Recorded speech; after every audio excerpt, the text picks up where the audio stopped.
Welcome everyone to Through the Void Gate, a Warcaster podcast for new and experienced players. Deploying in 3. What's going on, everybody? Welcome to Through the Void Gate. This is our Kickstarter mini episode number 1, where we are going to be covering all the new toys that AC gets in Kickstarter 3. There are plenty of new mechanics. There's some new game terms we're going to have to go over. So to kick it off, I'll toss it over to Spencer. All right. So we're going to jump right into it and go over the new units. We're going to start with the brand new cadre. For anyone that doesn't know, the way cadre works is if you take every single unit that is in the cadre, then you get access to the champion model, which I will describe later. So first off is the new squad, the Talons. So this squad's speed 7, very fast. Mat 4, let's go. Rat 3, they don't have a gun. Defense 4, arm 3. Yep, I know all you AC people were excited for that. And get this, focus 3. So what's that mean?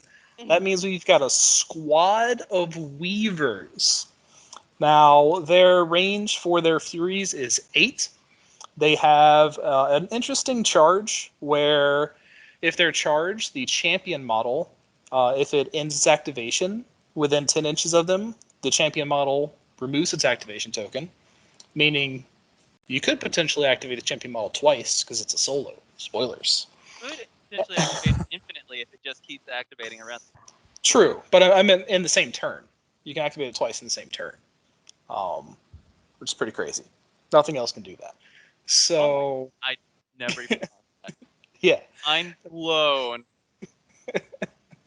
And then for their weapons, they have a set of blades that have Malefactor and Malefactor base on hit, and they have a spike for Dislocator, which works just like every other Dislocate in the game, reposition within 3 inches. So this is just, I'm super excited for this squad. They're fast, they've got good defense, they've got a good chance to hit, they can dislocate, they've got Malefactor, and they're freaking weavers. This squad by itself, like, even if you take away the weavers and everything, just their base stats, they're Mat 4, Defense 3, Speed 7. So, like, on the, general scale, Defense 4, sorry. Like, on the general scale, those are all standout stats from, like, almost every other squad in the game. Oh, their blades are range 1, POW 4. Yeah. Which, as we've come to learn, POW 4 is anemic, but it is what it is. They are really good. And then that's even without talking about their attachment, which I think in order to talk about this unit in fully, you almost have to talk about their attachment. Oh, 100%, we do. But I just wanted to give the unit a little bit of light because it's such a good unit by itself. By itself is strong, right? Like, yeah. Even if they didn't have the attachment, this easily outclasses everything we've already got, right? The thing that scares me the most about it is the fact that AC has even more like positioning, dislocating shenanigans. Well, yeah, I've already had Strike Raptor double furied off the board before when it was like 6 inches into the board already. Don't worry, I'm gonna send you off the board from 13 inches away now. Yeah, this thrills me on a deep level. Thank you, AC You are welcome overlords. before it even happens, Josh. 13 inches non-continuous. Oh, crazy. It's getting Striker 2'd over here. All right. So next up, like Justin said, we have to talk about their attachment, which is the Relicon. So get out of here, dog. So we've got Mat 3, Rat 3, Defense 3, Armed 4, 2 boxes. So this thing is just as tanky as the Empyrean attachment. With a range 8, POW 4, corrosion spray. Just let that sink in. All right, we're going to move on. To the really goodies. Yes, that's not the real goodies. So this thing has so many rules. So first up, it has a charge that's really interesting, where if you channel a Fury through a model within 10 inches of it, you can immediately draw another Cipher card. It's good. It's nothing amazing, but it lets you siphon through your deck. You might draw that next card that you can play in your second Cipher phase, your Aggression Theorem, or another Fury. That could be super clutch, or you could draw something terrible and you want to keep everything else that's in your hand, so you found something that you can toss, and then you can draw your next card. So it just helps you cycle through your deck a little bit faster. It's nice to have. Yeah. There's really no way that ability is bad. Like, at the base level, it just helps you see your next option. Yeah, it's an awesome little ability. Nothing I would like. Does nothing, because those are the cards you're not getting You're getting a card early. You aren't getting an extra card in the grand scheme. Correct. Yeah. But like, hey, if you need like an Aggression Theorem at the end of the turn and you happen to get that Aggression Theorem, it's really a huge ability. But if you draw, I don't know, you draw like a Fury that you needed to use early on because now you're out of position for it. Well, now it's so. But yeah, it gives you more options. Right? Yeah, it's not a bad rule. It's never bad to have more options. So it's definitely a good rule. It's useful. Nothing to write home about. But this next ability, home about these next two. This next ability, it has Arc Amplifier, which for those that aren't aware is the same ability that Dr. Mira Hurst has, that allows other friendly units that activate within 10 inches of this model to then charge up to 1 arc. When they activate. It's just when they activate within 10 inches of him. Like, yes. Bananas. So, you got a Misanthrope Scourge, you got 2 arc in your well, you activate the Scourge, it charges itself with Misanthrope, then it charges itself with Arc Amplifier, boom, you got a 2 arc Scourge. Let's go. And you can just shed that arc at the end of the turn. Can you shed both at the end of turn?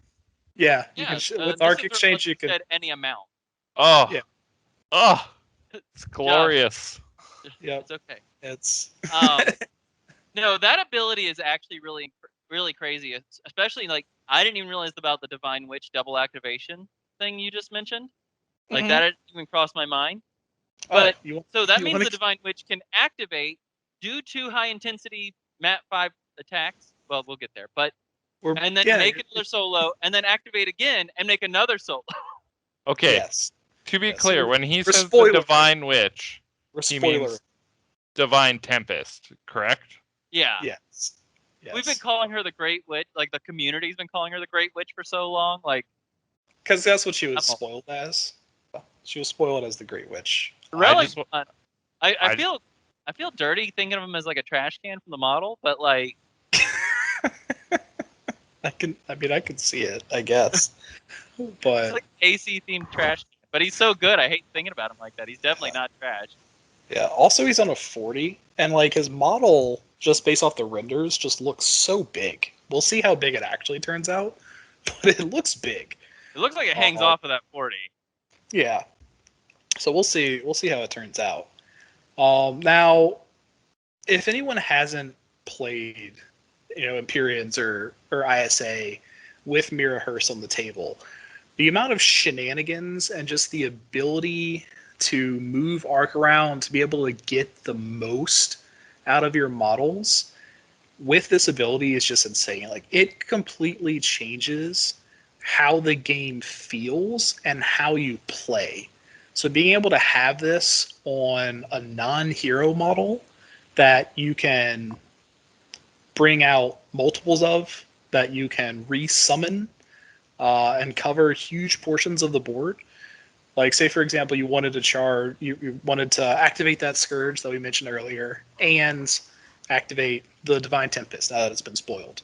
You can activate that Scourge, charge up the 2, have it do its thing, and then drop all of its arc, then activate the Great Witch, and then it goes and does its thing and charges itself, and then hopefully is able to spike off, and then you go and Fury something in the face. Like, it's It's it opens up so much and just changes the way that the flow of the game works in a good way. it's one of those things where it's like, oh, I really want to charge this squad, but I also want to charge him, who's within 10 inches. Oh wait, I'll just charge the squad and I get to do both. Yep. You get to do, like, this rule is crazy in general, and the fact that it's only been on that one hero, there's a reason why it's only been on that one hero. And now with it being on like a squad, Yeah. it's insane. Yeah. I am curious, would they let multiple, like if you had two Relicons in range Yes, you could. charged, would it stack? Oh no, it wouldn't, because they're the same name. You can't be affected by the same ability with the same name twice at the same time. Okay. So no. But that would be crazy. That would be Well, crazy. the thing is, you wouldn't be affected with them at the same time. It triggers at the same time, so yes, you would. Justin, stop trying to find loopholes. You know what? I mean, technically, if you want to rules lawyer it, you choose in what order they apply, and then once you activate one, you're no longer being affected. You can activate the other one. But we're gonna rules as intended it. No. Just no. You know what? I think that's a pushing for the Kickstarter forums, because I Yep, hadn't even go considered for it. that. Hit the Kickstarter. They are going to hate you by the time you're They done. are, because I've already asked a series of questions, and I think they all hate me. Disclaimer, us at Through the Void Gate do not condone Justin berating these people with his rules Listen. questions. They got lucky last Kickstarter I didn't back, so I couldn't. That's fair. All right. So then that's not even it. So then the Relicon also, if keeping it charged isn't super important to you, because you can always charge it at the beginning of your next turn and still charge the other things around it, it has Slip Displacer. Which is And- arguably one of the best squad rules in the game. Yes, and everyone loves Slip Displacer on squads. I mean, that Now- means that the Switch unit potentially has like what, a 17 and some fraction of an inch threat range. Like with me. They move 7 plus 2. Well, it'd be plus 3 because and 3.5 because it's a medium size. So 10.5 plus another 3 is 13.5 plus another 3.2 is 16.7. So it's like an almost 17% or 17-inch threat range with melee. But then Yeah. add another 8 inches on that for their Furies. Yeah. Being able to just like zoom across the board and be like, "What's up?" Fury And then, to the face. You know, like here's the thing: in skirmish, just imagine this unit with Slip Displacer at the beginning. You are going to have something that has a very bad day. Yeah, I mean, if you Hide your displacement kids, hide index, Nicks. yeah, if you displacement index, there's no hiding from them. There None. is zero hiding from a Fury. From the Zero. Yeah. No. Yeah. It's real scary. Don't place anything within 3 inches of the board edge. And if you have a Nyx, pray they don't have velocity projector, Yeah, that's what you're gonna have to do. because it's gross. But yeah. So I mean, imagine that Relicon. Cryolock kind of like shits Yeah. on that whole plan, right? Yeah, that's true. It would. Yeah. Yep. So, yeah, lots of really, really nasty options there. And yeah, so the Talons plus the Relicon together are gross. They're gross. Well, yeah. I mean, think about this scenario too, right? So you go up, and you so you have the Slip Displacer, and you have a Nyx on the other side of the board, and you just have like a damage fear, right? Well, you move them up with the Slip Displacer, so the Relicon is forward. You've gone 16 inches. You have an 8-inch spray on him with a corrosion that you're charged for. You hit Nyx with that, knock him down to armor 4 or 3 if they didn't take their shield weapon. And then you slam them with this crazy Fury with the minus armor. It is... Oh, the things you can do with this unit. You know, if there's like a Morning Star that's holding up an objective for you, because they've got double shields, and it's hard to kill a Morning Star with double shields. Or not, if you hit him really hard with these guys. But you can just dislocate him. You just get him out of there. He doesn't stop you that much anymore. Yep. The Sentinel will still stop you, because when he's charged, he just He Ignore just can't it. be moved. But He can be pulled. He can be pulled. this squad, I cannot say enough how much I love them. I am mildly annoyed they have 2 weapons in hand and only 1 attack, but I will live with that. Oh, But it's here we go. Still my angsty paladin commander with a shield thing where he has something in his hands that he doesn't have rules for. Listen, it's their defense 4 because it's a parrying dagger. It says blades for the attack. There are 2 blades. and a Multiple blades. parrying dagger is a blade. Could you kill somebody with a parrying dagger? I mean, if you try hard enough. I don't think it would be that hard. They're usually not sharp, but Don't worry, you could still give him a bump. Okay. listen, if you just want to feel good about it being on the model and it having a rule, it gets +1 defense for having a parrying dagger. There. I don't know if I like that so much. Listen, I don't have anything. Listen, I have no problems with the models or the rules. I wish it would have been 1 blade. That's all. Instead of saying blades, yeah. Yeah. Or like have a name for the blade. They have these awesome katana things, and like it's just blades. Yeah. I'm there too. Like they have these super awesome katanas with malefactor and dislocator on them, and they're blades. You know what? Your point actually has me more frustrated than them having 2 blades in one attack. Give it a cool name, dang it. I know, right? Like, come on. Like the next so we're gonna talk about the next squad, the Centaurians, and I'll go ahead and spoil it. They have a fusion halberd. Which that sounds awesome. It does. Which is also range 2 POW 5 with cleave. Oh, it's amazing. There's only 2 models in the squad. Yeah, at Mat 5. We'll get to all the stats. There are only the thing about the Centaurians. All right, so we're gonna get into it. They're speed 5, so they're slow. They're Mat 5. They're Rat 3. They don't have a gun. Defense 2, Arm 4, 3 boxes. So they are marauders where you traded a rat for a mat and took away their gun and gave them a better melee weapon. Yes. They're DC 2, like any other squad, but there's only 2 models in the squad, which is why they can get away with being so tanky. So it's definitely interesting, definitely different. We haven't seen anything like this before, so it's exciting. Their other rules, they have a charge where basically they get Guardian. Anything within any Terminus Cabal model that is targeted and hit by an enemy attack while within 5 inches of them, they can be hit instead, which is pretty cool. And then they also have an interesting spike where if a friendly Terminus Cabal model is destroyed while within 10 inches of them, they can remove their activation token. So going back to that marauderiness, they've got some activation token removal as well.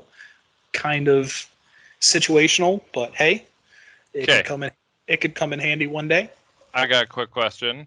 Is this the first time we've heard the term Terminus Cabal? Well, That is the name of the cadre, the Terminus Cabal cadre. We should probably start these episodes off with the name of the cadre. So that's got to be a little nod to Crix. Has to be. Yeah, of course. Yeah. So far the AC has the Karchev armor and the Terminus Cabal. Yeah. They're what? The Warriors of the Old Faith? What? I mean, Crix is not part of the Warriors of the Old Faith. What was I thinking of? Is there not a Crix Ador thing? No. Oh, well, I don't know. Karchev Deathjack is a thing. Yeah, there's now Karjack, but that's Okay, listen. Y'all know my War Machine knowledge is I know. I just wanted to point out the little nod to Terminus. I tried. It's not canonical. Actually, yeah. Neither is Karchev Deathjack, technically. Yeah, I forgot about Old Grim. But yeah, no, I just wanted to point out the slight nod to Crix in the name. That's all. Carry on. I mean, technically, do we know if Warcaster was set in the Riot Quest or the main War Machine setting? We don't know. I think. Yeah. Okay. Fair. Why not both? yeah. People went through the portal in both of them, right? Both is good. Yeah, both of them had people go through the portal. Yeah. It's just what happened on the War Machine side of the portal was what was different. Mm-hmm. So, hey, you never know. They're canonical for either one. We got options. So that's the whole squad. Like I said, they've got Cleave. Oh, you did mention their charge and spike. I didn't know if you had gotten both. Yep, the charge is Guardian for Cabal members. Spike is remove activation token when a Cabal member dies within 10 inches.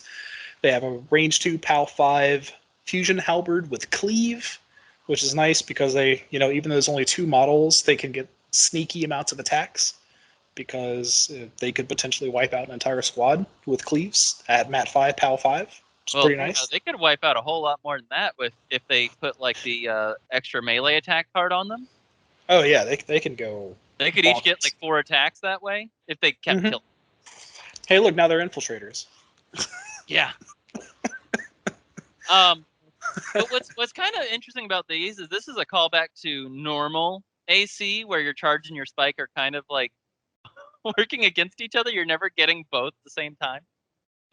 Because when you're charged, you can take the hits, but if you don't take the hit, or if it's outside of the range for you to take the hit, then you can remove your activation token. So it's interesting. I don't know how often I'm going to use some of these. I probably will use the self-sacrifice sometimes if these guys stay charged. Yeah. What you could do is, because it's when the model in the Cabal is destroyed and these guys are in there, you could take the hit on one Centaurian, it dies, and then you spike with the other Centaurian. Because maybe it's out of range for any more self-sacrifice. You just want your arc back. God, Sneaky is actually a true AC player. That's what I'm finding out here. He has thought of all of these like really crazy combos that I'm like, oh my god, even considered. Oh, AC is going to be off the chain after Kickstarter 3. AC, I think it's fine to experience the top faction after this. Yeah, if I had the money for it, I would 100% be picking up a whole AC army. Okay. Now. I'll say it here first. Cadres, and what else? I'll say it here first. I did not pledge Martial Worlds for Kickstarter 3. I am going AC for Kickstarter 3. That's not super surprising, but we'll get into the Martial World stuff in another episode. Oh. All right, so basically, moral of the story on the Centurions is they're 2 chunky boys that are hard to remove off of a point. I mean, you throw the +2 armor cipher on these guys, they're defense 2, 6. 6 boxes of armor 6. Yeah, and then if you kill one of those, then a grafter can bring it back or repair. And it's gross. Actually, now we've talked about both squads. I just want to say the grafter, through no effort of his own, has gotten such a huge buff this Kickstarter. Like my full size forces, I'm considering because I'm gonna have so many squads on the board. Yeah, and then also, I mean, the champion model, the Divine Tempest, plays into that as well, which we'll talk about. Yeah. We'll talk about. But before we get to that, we got to talk about the Neko Sphinx, the cat. Which apparently people don't know that Neko is Japanese for cat. Yeah. So we found this out in the Discord earlier today. People are like, "Why are you calling it cat?" So this thing's awesome. It's actually cat square. Cat square. I like it. So this thing is awesome. Justin hates the fact that it looks like a raker. I think it looks distinct enough to be perfectly fine on its own. I think it looks way better than a raker personally. Listen, my thing is, my whole conversion, I'm doing head swaps, and the head is the most distinctive part. So how am I going to visually make these distinct from each other? It's not our fault you've made terrible decisions. I have made the worst decisions. You really they're did. So beautiful. These sides, just wait. I mean, you have the option of just ditching the conversion with these new things. Can't do that, Sneaky. Justin would be a hollowed shell of himself if he could not absolutely massacre people's models that they've created. Yeah, apparently. He is a fucking mad scientist. I love conversion, and I get to do all the conversions right. Listen, I drilled out Mira's face because I hate hated it, and I wanted 0 flesh in my Empyrean army, and it drove me nuts. The fact that you did that for an entire army, just Hey, I don't know. So you know, a lot of those vassals had hoods up. Just so That's true. That's true. Those make it easier. no, But back that back made it to the. harder because I had to get Oh, inside. really? Oh, Without Yeah, okay. because he hollows out the hood. Yeah, but then you don't have to worry about as much. You just stick the drill in the middle of the hood and you Well, just except go at it. Except I have to not hurt the outside. That's fair. I don't know. Anyways, my point is never again. Metal models, conversions, not happening. But onto the cat. The Neko Sphinx. Speed is a DC-1 solo on a large base, just like the Raker. It is Speed 7, Mat 4, Rat 3, Defense 4, Arm 3, 3 boxes. Pretty good defensive stats. It has base stealth, adding on to that defense, so you don't have to charge for it. AC players rejoice. Yes. It has it has Pathfinder and Weapon Master, a range 10 POW 4 gun, which we'll get to, and a range 1 POW 4 claws. Now, this thing's chock full of rules. So the first one it has is a charge. So it has the Void Spiral, which we've seen in other things. If it's hit by an enemy attack while charged, after the attack's resolved, you can reposition it 2 inches, just like Justicar Voss. On top of that, it has Shadow Phaser, which is similar to Justicar Voss, but instead of having to get hit and ignoring stuff, just at the end of this unit's activation, it can spike to use Shadow Phaser, and if it does so, reposition this model anywhere within 8 inches of its current location. Just want to reiterate 8 inches. I mean, it's essentially a 10-inch move with this model. Yeah, so 8 inches. It is plus, absurd. yeah, so 8 inches plus its 2-inch base size gives it an extra 10-inch move on top of its already speed 7. So but even if you just put 1 arc on it, if you activate it within 10 inches of a charged unit of charged Relicon, it gets to move 17 inches in its turn. Yeah. But wait, there's more. So its gun, which is called Phase Pounce, not only has Gorge, which makes it even more sneakily tanky because it can heal itself when it kills things. When it kills warrior models. Yes, when it kills warrior models. It can remove 1 damage, but it also has a new ability called Phase Strike. So when this model hits with an attack with this weapon, before the attack is resolved, you can reposition this model within 2 inches of the model hit. So, with a 10-inch range, and let's say you're shooting at a vehicle, because they never get cover, and you hit, you get 10 inches, plus the 3-inch base size, plus 2 inches, plus your base size of 2 inches, for a grand total of another 17-inch move.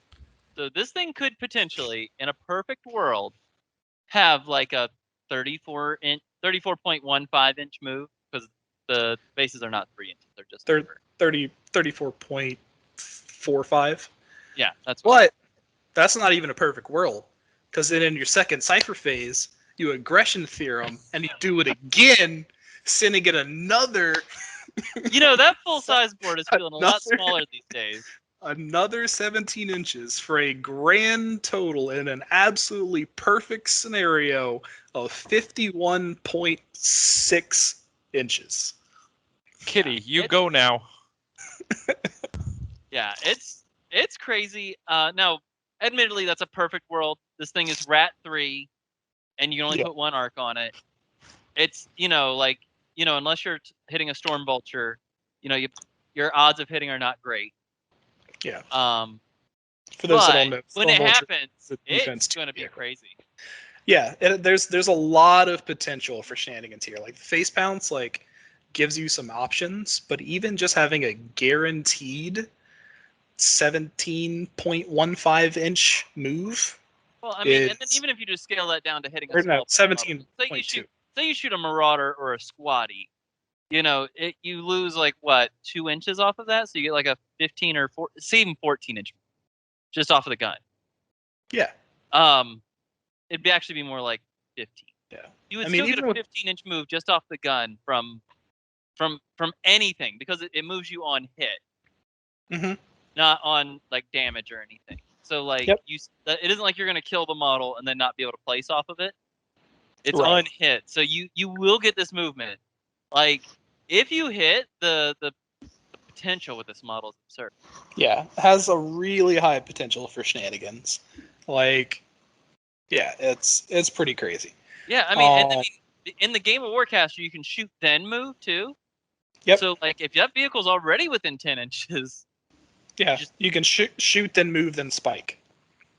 yeah, Like, it's pretty crazy. Like even on its like worst day where it's shooting something point blank, that's an extra 4-inch movement if it hits. On mhm. top of the 17, that means like that is the distance between two players in skirmish. Yeah. Like 20 inches is how far you are apart in skirmish from turn 0. Like yeah. And the crazy so- thing is, like, it still gets, like, even without the phase strike, right? It still gets to move 17 inches without, and still make its attacks. A Nemesis gets to move well, 18 no, inches. no, it and gets to has move 7 inches, make its attacks because the shadow phaser is at the end of attack. Right. Well, it gets a grand total of 17 inches of movement and make attacks, is what I'm saying. Oh, okay. Because compared to the Nemesis, who has to spike and sacrifice its attacks, gets 18 inches. Like, this thing's crazy. This thing's crazy. Like, luckily, it's only Rat 3. Like, if it was like Rat 4, I would be more like on the this thing is ridiculous. I still think for DC 1, it is borderline ridiculous with base stealth. Yeah. I think base stealth and maybe the 3 boxes. I think it probably could have been okay at 2. Yeah. I mean, I'll have to see how I feel about it on the board once I get it on the board. But the Rat 3 makes like if you're planning on that face bounce to hit, then don't count on it to hit. Don't make that your game plan. You are Rat 3. You are Rat 3. You will fail. Yeah, those are like face stalker is not, or face strike is not something you count on, but sometimes you gotta go with those YOLO plays. I mean, And I think he is probably he's probably one of the strongest I'm going second in a pulse round scenarios models in the game. Yeah, I mean, like how do you defend a zone from that? You don't. It's one of the best contesting models in the game, just period. Especially considering like defense 4, arm 3, the gun has gorge, and the claws also have gorge, and it has base stealth.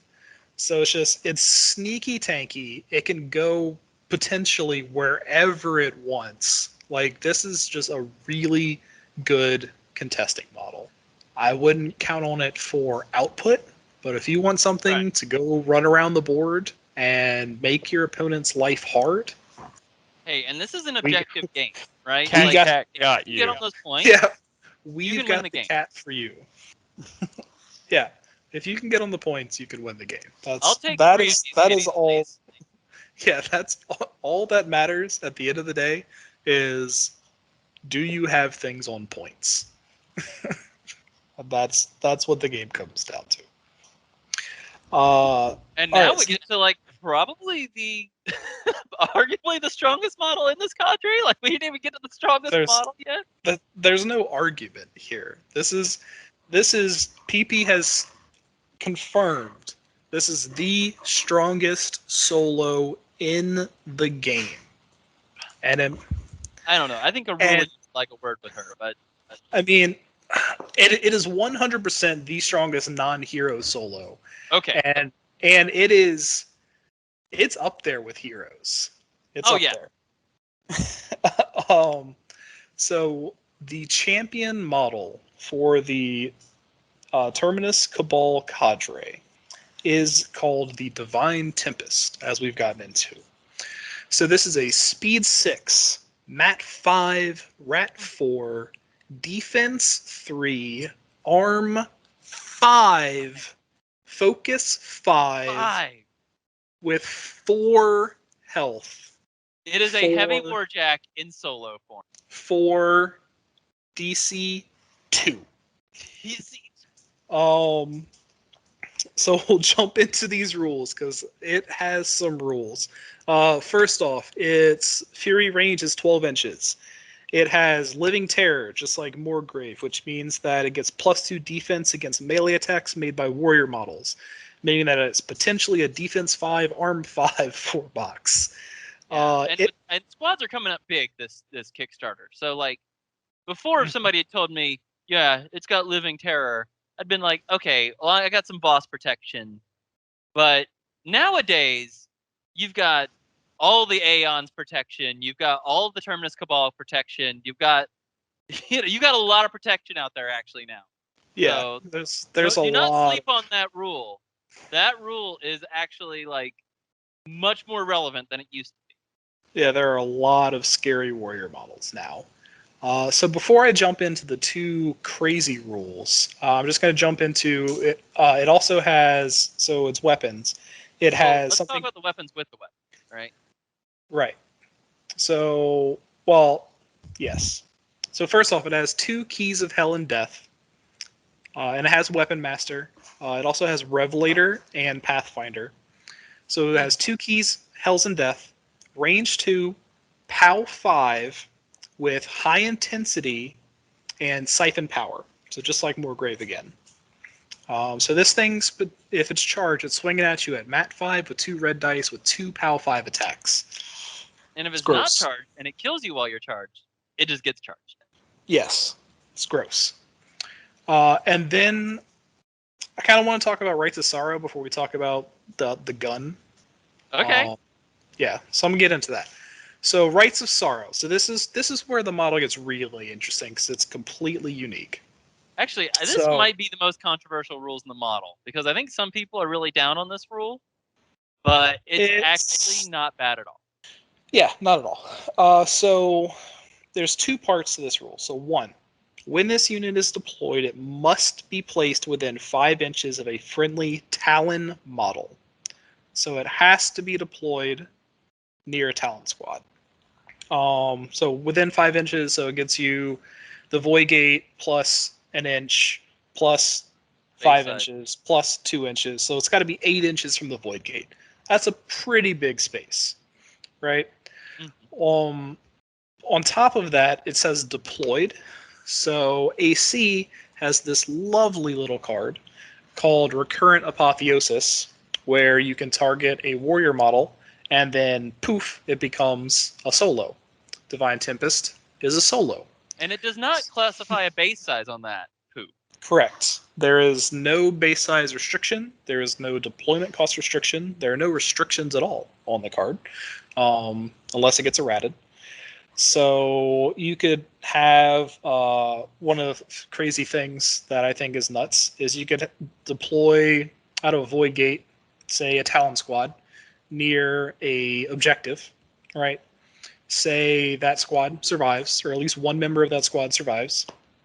Then on your turn, you Recurrent Apotheosis, poof, that Talon member, and then suddenly that there's a Defense 3, Arm 5, Health 4 model on that point without you activating anything. Yeah. Or you move.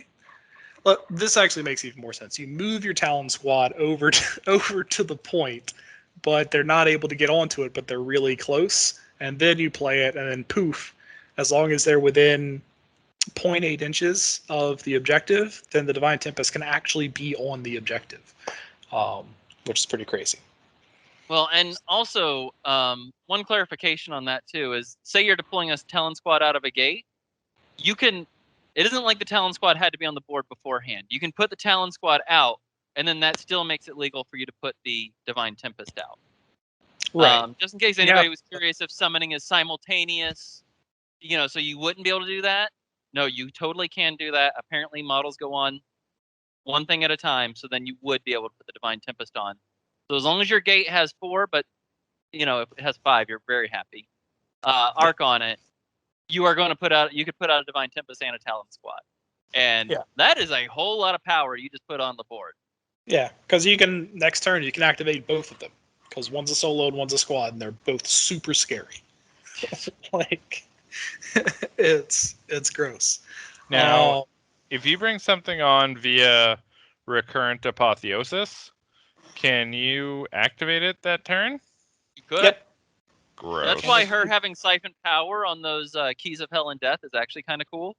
Because Yep. you can recurrent apotheosis her in at the beginning, go up, kill a charged squad member, charge yourself, shoot something, and we'll go over those rules. Yeah. Or you recurrent apotheosis, or you charge a Relicon that's nearby, recurrent apotheosis her, activate her, charge her off the Relicon, and like, Listen, trying to learn there's how to break the so many Relicon options. is something I'm going to need to get really good at because it's really easy to do, but I need to think with portals now. So Yeah. You just it requires just a little mindset shift, but once you play it a couple of times, like you get into it. I've done some crazy stuff with Mira. So yeah, so that's part one that's of, only part one of the rule. of Rites of Sorrow. Part two is another contentious but for interesting reasons rule. So at the end of each of this unit's activations, you must destroy either this unit or choose another friendly unit model, which means not a void gate or a mantlet, in play to be destroyed. So after you activate this model, you have to destroy another one of your models. So that sounds bad on paper. In reality, I don't want to destroy my own things. It's awesome. It is actually mega busted in a lot of ways. Because it opens up so many options. It gives you a mini recall initiative, because everyone hates having that one squatty sitting on the board that your opponent doesn't want to attack and you don't want to activate because it's not worth it. And so, boom, you kill that. Oh, yeah. You just recurred your entire squad. Oh yeah, Right. An important note about this is this ability has no range. Oh yeah, zero range. Board Anywhere on the board. Or you're sitting there and you've got your grafter on the board, your Relicon that's charged, or you've got Mortality Destabilize in your hand, and you just deployed that Centurion squad over by that other point, but they can't be deployed on top of it. Well, guess what? You kill that one Centurion, then the grafter activates or you Mortality Destabilize, bring the other Centurion back onto the point, boom. You're contesting that point. And you just contested a point without activating the Like, it's so good. Or the you've got applications for this are just insane. And or I you're playing. I think the more people actually play with it, they'll realize that like they start thinking with portals. They can they can do some crazy things. Yeah, or you're sitting there and you've got like a 1 health something near something of your opponent's that's scary, and they're running the body count secondary. You're like, you know what? That thing dead. Because I don't want you to get body count. It just opens up a whole bunch of options. Or if for whatever reason the Divine Tempest is out of position after it's done its activation, like it went over, it killed some stuff that needed to be killed, but it's not scenario relevant at this point. It kills itself, and then you can summon it somewhere else. Yeah. You could potentially kill itself, and then second cipher phase, recurrent apotheosis it onto another point. So it could go clear out a point that needed to be cleared out, kill itself, then get recurrent apotheosis onto another point that you need to contest. This model is insane. Like people being salty about this model. Like a lot of I've seen. I'm shocked, but I've seen a lot of people salty about AC's new heavy warjack, and it boggles my mind honestly because this model is just flat good. There's that rule. That rule can be frustrating sometimes. Like if you have things that you don't want to get rid of, I can understand how that rule will have times where it is frustrating. Yeah. But there are going to be a lot more times where that rule is frustrating for your opponent.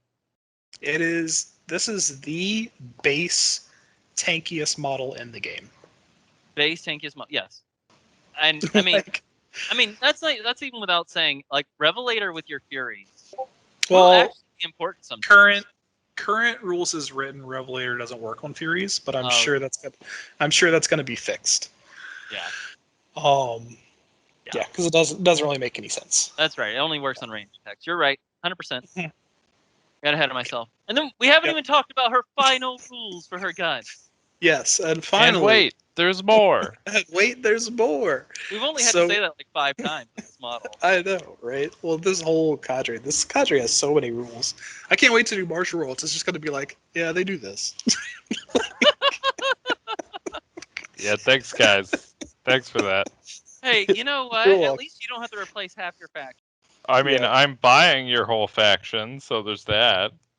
Listen, it's for demos, right? You're just trying to grow the game. That's all. Oh, You know- yes. So what you're saying is PP did their job. Pretty much. They sold the shit out of those models. Yeah. All right. So the final Divine Tempest thing. So it has a gun called the Whispers of Annihilation. Which, More awesome names for weapons. yes, not blades. Talent. So it is a range 12 POW 4 energy gun, and now like types of weapons is going to be even more important, and we'll get into that in a second. Yeah, energy force and what is the other one? Beam. Beam. Those are going to be very important weapon types in fighting Aeternus Continuum, and we'll get into that later. Yeah. And more stuff down the line, but I'm assuming it's going to be a lot of Aeternus Continuum models. So, on top of being a range 12 POW 4 gun, it has a spike called Psychoclasm. And I'm just going to read this. If this model destroys an enemy model with an attack with this weapon, this model can spike to allow you to replace the destroyed model with a small or medium base solo from your reserves. So you shoot something, you kill it, you spike, you suddenly have a solo where that other thing was. One thing I will say is I am happy they put the base size restriction on here, so you can't summon cat squares out of them, and you can't summon divine witches out of them, or divine tempests. I keep calling them divine witches. I can't stop myself. Divine tempest out of it. Yeah. It is good that it has that limiter on it, but you can summon marauders or the other heroes that we're about to talk about, or the other characters that we're about to talk about, and just all kinds of. You could even summon just an immortal weaver. Or you can get that grafter. You can get the grafter out, and this is a super efficient way to get that grafter out. You could actually shoot something, kill it, put a grafter out, activate the grafter so that he now gives the divine witch his armor aura, so she's armor 6. Yeah. Wait, you're telling me there's more to talk about still? Let's also not forget that the grafter also makes all of the models we've talked about immune to continuous effects. Which grafter stock just shot through the roof. I'm telling you. This cadre, the grafter's just been sitting in the back. He's like, put me in. It's not your time. It's not your time, grafter. Rudy. Oh man, the grafter is the Rudy of AC. Man, I wish his aura hit himself. That's my only beef with the grafter still. Yeah. That is weird, but it is what it is. That is my only beef with the grafter still. Otherwise, with this Cabal in play, he is exactly what he needs to be. Yeah, absolutely. But yeah, this Psychoclasm opens up so many options. Like you can shoot something that's on a point and summon in some solo to contest, giving you even more contesting options, right? You could summon in. Well, we haven't talked about the other things I don't want to talk about it being able to summon in, but you could shoot something, kill it. That thing's within 10 inches of a charged Relicon. Then you activate that other thing, charge it, and it murders stuff. There's so many options. You could kill something, and then drop in a Weaver or Raxus, and then you basically just extended your potential Fury range by 12 inches. So now you've got new Fury ranges, new Fury angles. You might be able to see something you wouldn't be able to see before. The thing is, this whole Cabal, the high end of it is Yeah. absurd. Right? It's, Now, what yeah. what happens game to game, activation might be a little different, but just having the potential for some of these like insane plays Mhm.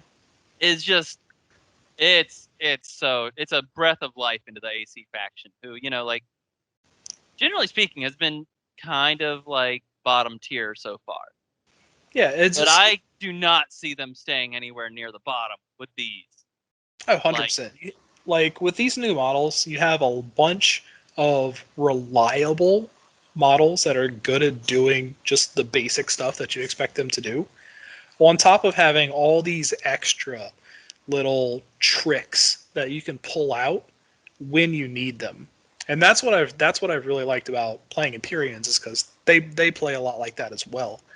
And this new AC with all these little tricks and stuff makes me want to play them so bad, I because think like we already had a lot of AC players, and the ones that can get over the salt of having to replace half their factions, we're gonna have a lot more. yeah, if These new anybody models are is super beautiful, super gorgeous, super cool, and they're good. yeah anyone getting into the game right now with this Kickstarter, or in 6 months when they hit retail, they're gonna probably want to pick up AC, because these models are gorgeous and they're just good and they're fun. Like just being able to have all these little tricks in your pocket, like it's gonna take a while to get used to and to remember everything, to know like when to use what. But just having all these little tricks in your pocket is just so much fun. It's not, well, I guess I'm activating my Strike Raptor. Listen, I am excited to turn the entire board into my personal cat castle. Okay. Yeah, like I don't know. I am personally super excited just about the play style that this has opened up. Um, And we Plus- actually still have another solo to talk about who's not part of the cabal.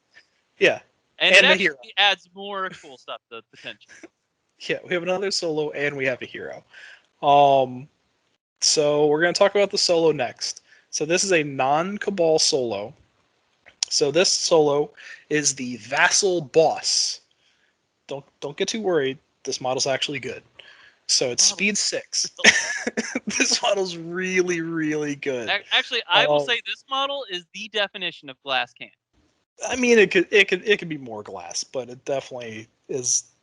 I mean, Yeah. it's not a hunter glass, but Yeah, it's not a hunter. So it's speed 6. It's mat 3. Doesn't have a melee attack. Rat 4. Defense 3. Arm 3. 2 boxes. So pretty standard solo stats. But it has Weapon Master, which is normal, and base stealth. Rest in that's peace, two Hunter. solos in the faction now that have base stealth. Base stealth. I am over the moon because base Yes. stealth is actually usable. Charge for Yes. stealth feels awful. Agreed. So I'm gonna get into its rules before we talk about its guns. So Its guns at the start of the show here, but its other rules are also. yeah, it does have good rules. So first off, its first rule, which is just good. So while within 10 inches of this model, friendly squad models gain sidestep. And sidestep so you're is saying that my Centurions can attack something, get a cleave attack, trigger sidestep, and then do their cleave attack, you say? I do. Oh, I'm excited. Yep. Or your talons can walk up that thing that was blocking the objective. Well, guess what? They hit it, they displace, and then now they sidestep onto the objective.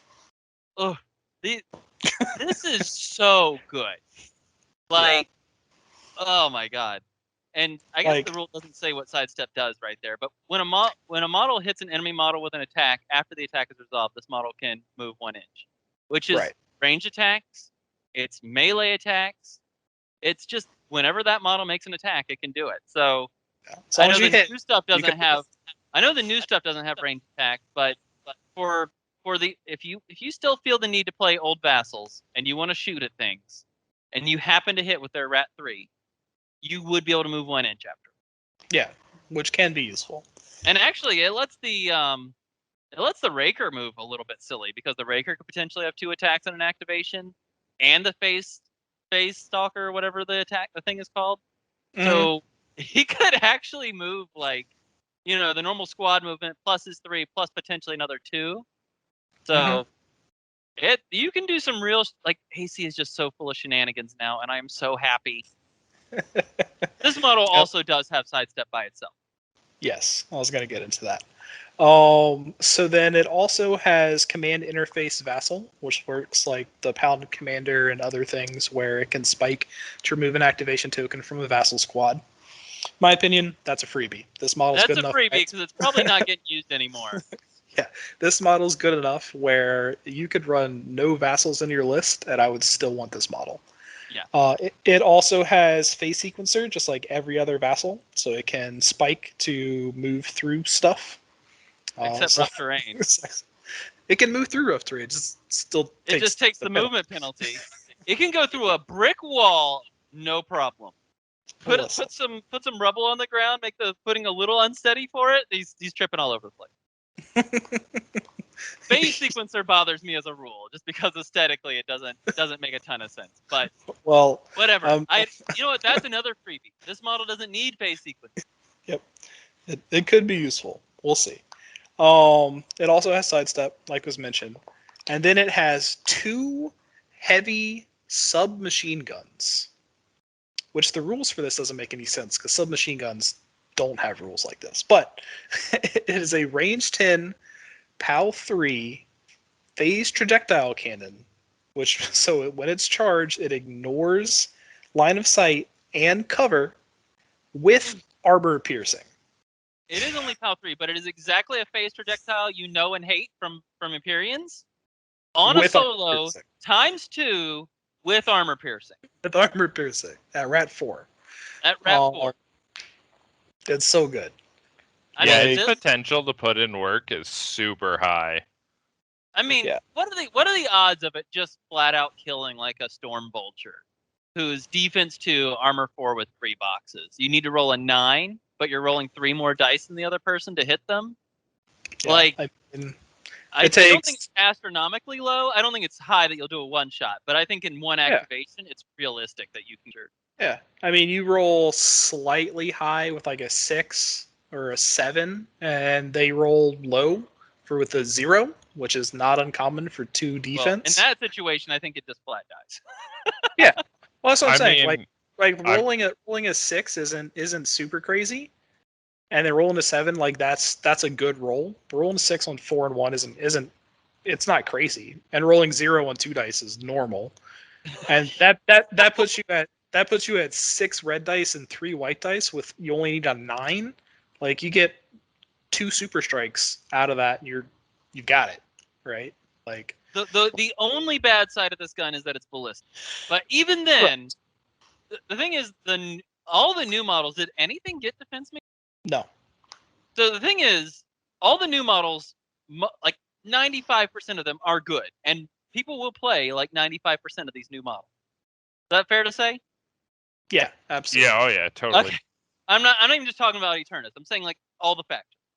I do think though that maybe barring Empyreans, just because I don't want to make too bold of a statement, I think that AC has the highest skill cap as far as an army goes for just the sheer amount of shenanigans and tricks they have.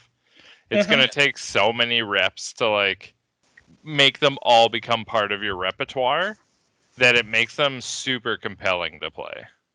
Yeah, absolutely. I'm very excited for AC. And I like the Vassal boss, but like my head's still in that cabal. That cabal. Yeah. Well, we're gonna take your head off of that cabal. Because I'm actually really excited about this boy too. Because we're about to talk about AC's new unique hero, Phaetheon, the Whisper of Death. So, this is Warcaster's first Dragoon, quote unquote. So it has a living form and a wraith form. Yeah, an on-death form. So the living form is pretty standard hero stuff. Speed 6, Mat 5, Rat 4, Defense 3, Arm 3, 3 boxes. It has a range 8, POW 4 pistol, and it has a fancy Witherbane sword that's range 2, POW 5, with cleave and siphon power. So instead of having high intensity like Wargrave, it has cleave. It has inhabited. Yeah, it has mimetic cloak like the vassals. So if it's charged, it gets stealth, and face stalker like a vassals. So it's a vassal hero. Just for that, you probably don't take the guy, right? Like he's like a baby Moorgrave. Yeah, like you wouldn't take him for the living form. Absolutely, right? Because Moorgrave does everything he does best. But as with the rest of the Terminus Cabal, wait, there's more. There's more. So its final rule is inhabiting spirit. When this model is destroyed, not necessarily destroyed by an enemy attack in current state, replace it with Wraith Phaetheon. If this model was charged when it was destroyed, you can immediately charge Wraith Phaetheon. So Wraith Phaetheon. Let's get into Wraith Phaetheon. Wraith Phaetheon, I can't even believe you. Speed 8, Mat 5, Rat 4, which it doesn't have a range attack, Defense 4, Arm 3, but wait. 3 boxes. With base Arm stealth. 3 comes with a little asterisk beside it. Yeah, asterisk on the Arm 3. So Arm 3 with 3 boxes, base stealth, and flight. Light, which is important for another one of its. Yep. I'm gonna save the new unique rule for last. So it has Living Terror, just like Moorgrave and the Divine Tempest. So +2 defense against melee attacks by warriors. It has the Phase Stalker Spike, just like the Raker. Yep. Which is the move 3 inches and make an attack. It has its charge is Scything Run, just like the Scythe. Yes. And let's talk about its melee weapon. It's a range 1, POW 4, corrosion with gorge. Oh my god. So just imagine getting this guy down to 1 health, and then he just scything runs and fills back up. Yep. Well, it's gross. Now, and he doesn't need Cankerbane. Like, no, he gets to do the scything run. He just has a base with Mat 5. Just base. Yep, just base. Yep. I mean, it doesn't take up the space that a scythe does, so but like you get to hit less targets, but it's easier to place him. Yeah, and it also hits more reliably. So yeah, with the Mat 5, it's only POW 4, but I'll take Mat 5 over POW 5 any day. 100%. And then its brand new rule that's currently unique to it is Incorporeal. So it's not a spike. So just like Phase Sequencer, it can move through whatever it wants, which it already has flight, so that doesn't matter because it can already do that and more. But for other models in the future, it'll be relevant. And additionally, this model gains +3 arm against every damage type except energy, beam, and force. Yeah, so he turns into a defense 4, armor 6 with 3 boxes against those against not those weapon types, those 3 we listed. Or he's a defense 6, armor 6 versus warrior models that are trying to hit him in melee. Yep. Because I don't all melee kinetic, weapons is kinetic. Yep. Except for his melee weapon, which happens to be. Oh yeah, it's the only non-kinetic melee weapon in the game. Got it. So you need a Phaetheon to fight a Phaetheon. Oh no! Phaetheon gets its armor versus corrosion damage. Yeah. It's everything except for energy, beam, and force. Which there's a lot of really good energy, beam, and force guns out there, so it's not like he doesn't have to be scared of things. Well, most factions have a beam weapon they like to use, right? Yeah. Like Marcher Worlds have the Blazer. Blazers, particle cannons, I believe, are energy. I don't know. There's a lot of sure. Yeah. Like most of Empyrean's weapons are energy or beam. Yeah, except for phase projectiles, Except for phase projectiles. Yeah. Or like weapons. In ISA, the Maelstrom, which is probably one of the the biggest weapons in ISA gets around to this rule because that one happens to be a B. So As does null, cannon, and I believe the emulator's energy. yeah, I think. Yeah. So I mean, there there's are a a lot lot of options that here. gets around this, but there's also just a shitload that doesn't. So Yep. Except for AC weapons, because once again, AC is the best at dealing with AC. yeah, AC hates AC, and Harlan Sec just could care less about this model. Yeah, that's true. Harlan He's Sec sitting there. He's sitting there doing is this. immune. Can't touch it. But I guess yeah, every other model, this guy is actually like scary as hell.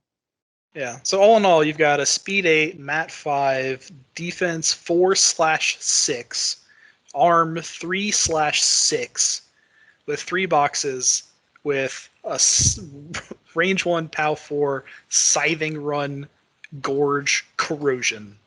Yeah, melee there's a lot attack. going on in this model, Like, and I think people are gonna learn to fear and respect this. I think people will know what weapons in their faction actually hurt.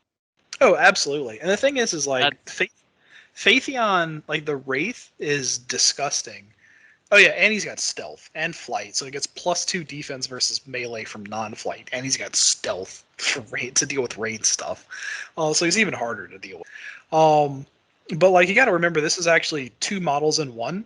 So, like if this thing's on an objective, your opponent has to first kill the regular model, then deal with this thing.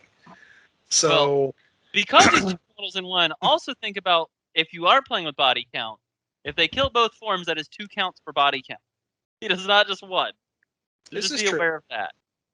This is true. And on top of that, like from the defensive standpoint, like the damage doesn't carry over. So if like the enemy overkills the Phaetheon, that damage gets wasted and doesn't go onto the Wraith form. So it's just not only is this an annoying contesting model, but like it's super scary. So your opponent's not going to want to kill it. So it makes it even better at being a contesting model. But on top of that, you can also kill it with the Divine Tempest if you want to pop out a Wraith who happens to be within 10 inches of a Relicon. Or was already charged. Or was already charged, who then gets to make a speed 8 POW 4 corrosion scything run attack. And yeah, just be disgusting. So, moral of the story: do not put your gates near Phaetheon. Okay, he will turn into a Wraith and he will maul whatever came out of them. That would be awful. He is really nasty, and I think he's another example of something that AC's got going on right now, where their high end is so high. The low end is pretty low too. I mean, but his is actually still, even if you only scything run one thing and then they get to hit it twice with a corrosion attack, that's map 5. You're still doing pretty good. I mean, if this dude just sits on a point in his living form and your opponent doesn't want to kill him and he just keeps contesting that point, he's done his job. Yeah. I mean, actually, no. If he's charging getting his scything run, he's automatically 3 attacks, right? Because he's scything run attack, initial attack, phase stalker attack. Right. So, I mean, he's 3 map 5 POW 4 corrosion attack. Does this Kickstarter make AC the best scenario faction in the game? I would say that if there wasn't a squad that was super recursion-y and had 9 base attacks on it. Yeah. Outside of outside of like Empyrean Fulcrum shenanigans on full size, AC definitely has like the most scenario game, I think. Which is funny because I used to be Merchant World stick with all their slip displacer, but guess what? AC's got it now too, and so does Empyreans. So they're not unique no more. AC is in a whole new place now. Yeah, so sure. Why don't we just do like final thoughts on the faction, like our highlights, what we're like most excited about, and then we'll do one of the heroes, and then we'll call it cards. Yeah. Well, why don't we do the wild card and then we'll wrap up. Okay, can I read the wild card? Yes, I don't have it pulled up, so I was going to ask you to. Okay. Axle for Hire is the one we're doing with AC because I think he looks distinctly AC. He is speed 7, rat 5. The mat doesn't matter. Def 4, arm 4 with 3 boxes. Okay, he works for anybody. He doesn't care. He works for everybody. All the current factors, I guess, that they released. He's on a 30mm base. I will get to his gun because he has a charge, dynamic accelerator. While charged, he ignores movement penalties for rough terrain, which is probably the least exciting of his. He has a spike, Eclipse Drive. Basically, he can use it at the end of his activation to not place an activation token. Which, now that Sneaky's got this stupid not getting activation tokens at the end of activations, you could potentially double activate him then, right? Is that the way that would work? If he's a solo, yeah. He is a solo, so you could double activate him. There's nothing in the rules saying otherwise. So I'm gonna have to look at the rules. There might be something that says you can't activate the same display, but I don't know. I don't know for sure. This is something that's never occurred to me before. Well, it was never possible until this Kickstarter. That's fair. He has Fire and Displace. Immediately after resolving a range attack made by this model, you can move 3 inches. That's just like the Hunter. I know nobody's ever seen a Hunter on the table, but the Hunter also has that rule. He has heightened reflex. Hey, I posted some pictures of me teaching a buddy the other day, and there, in fact, was a Hunter on that table. Okay, I'm sorry. Nobody's seen a Hunter on the table since their demo and battle box game. Is that okay? Yeah, I'll accept that. Yes. You know what? I would even say that in full size, you could play a cheeky Hunter. Yeah, one of in full size is fine for a Hunter. He also has heightened reflexes. So when this model is targeted by an attack after the attack is resolved, it can move 3 inches. So it's reflex cortex. Is that a charge? No charge. Ooh. No charge required. So that's really good. Anytime you get to move during your opponent's turn, like I love those rules. I play those. I love those. So he moves during his turn after he shoots, and he gets to move during your opponent's turn after he's targeted by an attack. So you're saying we got more scenario. we got more scenario. Well, I mean, everybody gets this guy. Okay, so it's not fair to say AC's getting it here, even though AC's getting it. So then we get to his weapon, which is the energy sniper rifle. Parentheses. I think they forgot to format the card a little bit there. It says parentheses none after the energy sniper rifle. Yeah, it's either maybe that's what his sniper rifle is called. It's just called none. I mean that would be a cool name for a sniper rifle, but either they forgot to format it or that's supposed to be the sneaky thing that's supposed to be revealed on that card. The hint for the future of Warcaster? Yeah, the hint for the future Warcaster when there's nothing on the card currently that looks like a hint for anything. Right. So you know what? He's got Eclipse Drive. That means there's going to be an eclipse in Warcaster that's going to be important to the story. Yeah, because half of Imperium still already have that. Shh. We're doing things here, okay? I kind of, you know, now you've brought up this naming thing. Like, why doesn't he have a cool name for his sniper rifle? Damn it! This super unique. Well, we're gonna get into how it's super unique, but it's a super unique weapon. So it's a range 14 PAL 5 energy gun that has high intensity, which is always good. Extra, rolling 2 red dice with your rat 5 means that he is on par with the Hunter for dice, but better because Hunter's rolling 6 whites and a red when charged. He's rolling 5 whites and 2 reds. So he's just marginally better than a Hunter at shooting the sniper rifle. But he also has Singularity Collapse on this. So if he destroys an enemy model, other models within 2 inches of the model targeted suffer a PAL 4 damage roll. You know that that super explosion that doesn't count as explosion? He's got that. I mean, I wouldn't say that's a unique weapon because it's the exact same stat profile as Fiddle's, but... Is Fiddle's range 14? Yeah. Yeah, they just gave it a cute name, that's all. Are you serious? It's range 14? I thought it was shorter range. Or is the Strike Raptor No, the Strike Raptor is 12 PAL 6, and Fiddle's is 14 PAL 5. Oh, I'm so sad. I thought Fiddle's was like range 10 or something. How dare you? I'm so sad right now. Still, he ripped Fiddles' weapon off and turned it into a sniper rifle, and I like it.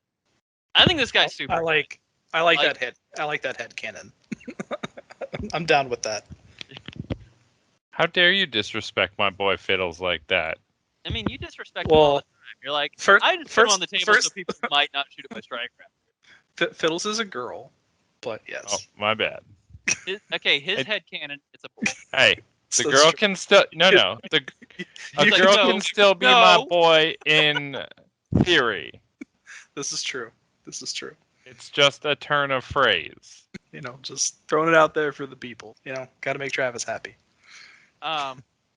Okay, so I think he's really good. Just being able to potentially, like, if you don't have anything better to activate, which since we're talking about AC right now, with AC not having something better to activate seems really hard. Being able to potentially activate him twice and then charge him both times seems a little silly. Yeah. I mean, he's so good. yeah. I mean, also defense 4, arm 4, 3 boxes with reflex cortex. Like, it's gross. It's a fire. High intensity. It's a tuned up firebrand. Like that can zoom around the table. Like You are not gross. wrong. It's gross. And he's faster than fire. Yeah. It just Yeah, zooms. I think this guy will see. Yeah. The problem really I see with this Kickstarter is that now people's hero roster is so stacked. I Yeah. think in full size you will see him reasonably off. I think we're gonna start seeing people use unit slots for heroes after this Kickstarter, for sure. That's a spicy hot take. Yeah. I mean, I already do. Well, not talking about vehicles, just vehicles. You don't have a choice. hero solos. Like, if you're looking at your list and you're like, I've got this 15th slot, I can put a hunter in, or I can put Axel in. Axel might die forever, but it's going to stick around a lot longer than a hunter. I mean, I think at full size, I have no problem dedicating 2 extra slots to heroes. I think it depends on the mission, because some missions are like First Patrol is a good example. You kind of need a balanced list for that, because First Patrol in your first pulse round only squads score. Second pulse round everything scores. Final pulse round only vehicles and warjacks. So like I think the mission is going to dictate how many extra slots you want to put on the solos, on the heroes. Yeah. But I do think that it will not be uncommon, even in skirmish, for people because now some people are like, well, my hero vehicle is not really worth it, so I'm just we'll just do 8 the 8 regular units. I think maybe dropping one for an extra hero solo is actually going to be reasonable. Yeah, it's definitely an option. Like, especially some of the banana stuff we've seen recently, right? Like Axel and Phaetheon. I mean, which one do you choose in skirmish? Oh wait, let's just do. Yeah, I mean, in skirmish, we're definitely going to see the meta get mixed up, at least from the online perspective, because we're going to start seeing double squad skirmish lists all the time now because of cabals, or because of cadres. Sorry, they're all cabals. Specifically because of the cabals. Yeah, I mean, we're definitely seeing. To be fair, I think some factions like one cadre is mandatory. Like, I think AC and Empyreans, you will see one cadre every game in skirmish. Yeah, I think Mercer Worlds and ISA, you can make the judgment call whether you want to. Mm-hmm.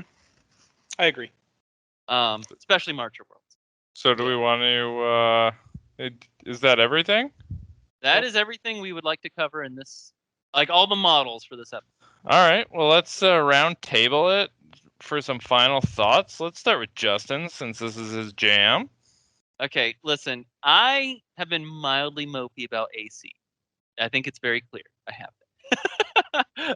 I am excited for AC, and my biggest complaint with this entire Kickstarter from an AC perspective is that now I have to replace, all like half my faction. Like, you probably still keep a Marauder, you probably still keep one Immortal Weaver, but those Vassal Gang bosses are going to show up in your list. You're probably going to be running at least 2 cadres in full size, and I think there's a strong argument for 3. Which 3 cadres, you get 6 solos in 8. So like, you have enough solos, you have enough units, and you have 6 more slots to do whatever you want with. So our jacks are not like super crazy scary. You probably run a Nemesis just for kicks, and you probably run a Scythe or 2. And then you could probably just load up on heroes. Like, there's so much flexibility here. It's crazy. And AC has just had a whole new life breathed into it and taken away with it with Patheon. So I'm super excited. Except that all my vassals are rip vassals. I'm gonna have to find a way to melt them down, make them have a new life.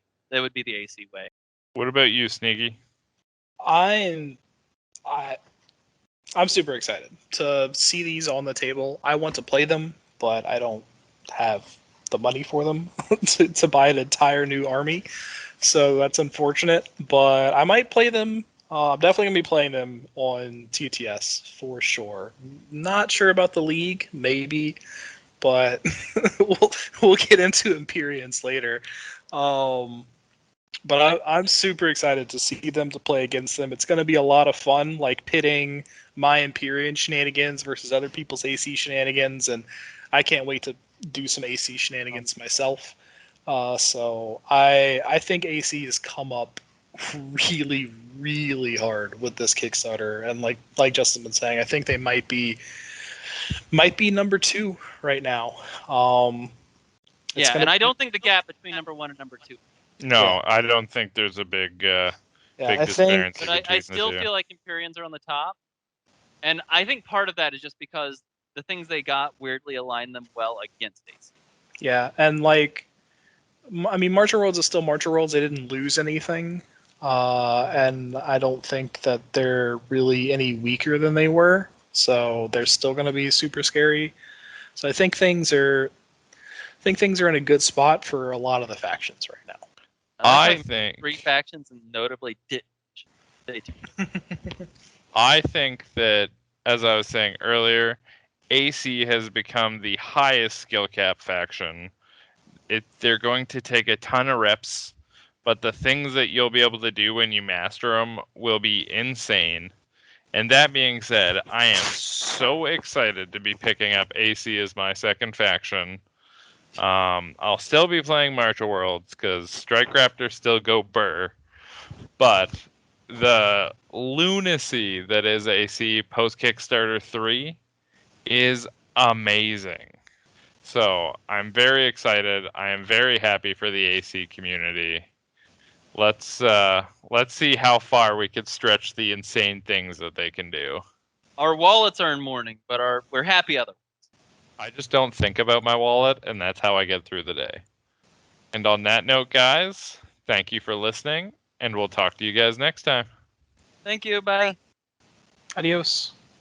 Thank you for listening. This podcast is brought to you by Essex Wargames. Now, if y'all enjoyed the content, don't forget to subscribe. Now, for more content, you can check out the Through the Void Gate blog, or join us on the Essex Wargames Facebook, Discord, and YouTube. Stay safe and roll super strikes.